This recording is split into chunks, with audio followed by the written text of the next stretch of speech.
श्री कृष्ण कहते हैं, वह सब कुछ करो जो तुम्हें करना है, लेकिन लालच से नहीं, अहंकार से नहीं, वंशा से नहीं, बल्कि प्रेम, करुणा और भक्ति के साथ। पुराने समय की बात है। एक राजा था जिसकी कोई संतान नहीं थी। राजा की उम्र अब बढ़ गई थी और उसकी तबीयत भी दिन ब दिन खराब हो रही थी। उसे अब चिंता हो रही थी कि मेरे जाने के बाद इस राज्य को कौन संभालेगा। राजा ने अपने सलाहकार से पूछा कि मुझे अब क्या करना चाहिए।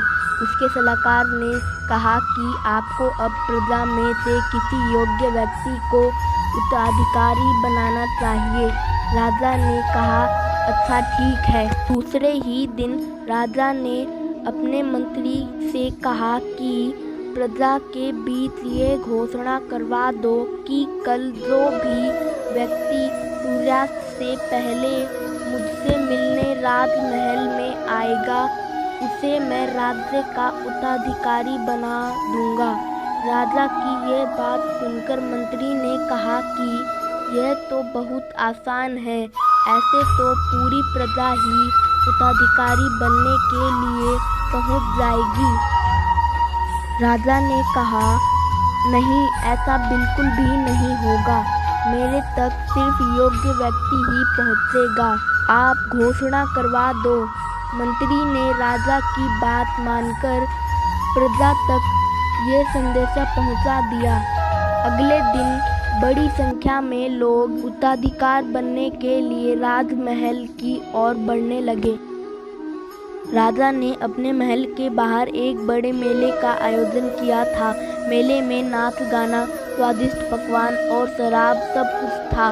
जितने भी लोग उत्तराधिकारी बनने के लिए आए थे, वो सब उस मेले में ही उलझ गए। वो लोग अपने हिस्से में मजा लेने लगे। सभी यह बात भूल गए थे कि उन्हें राजा से मिलने जाना है। तभी वहाँ एक युवक ऐसा भी आया जो इन सब लालच में नहीं फंसा। उसे तो बस उत्तराधिकारी बनना था। वो सीधे राजमहल की ओर चलने लगा। राजमहल के मुख्य द्वार पर 2 पहरेदार खड़े थे।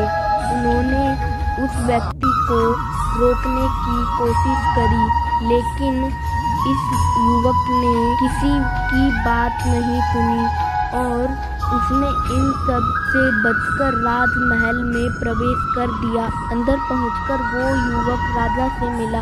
राजा को जैसा उत्तराधिकारी चाहिए था, वैसा उसे मिल गया।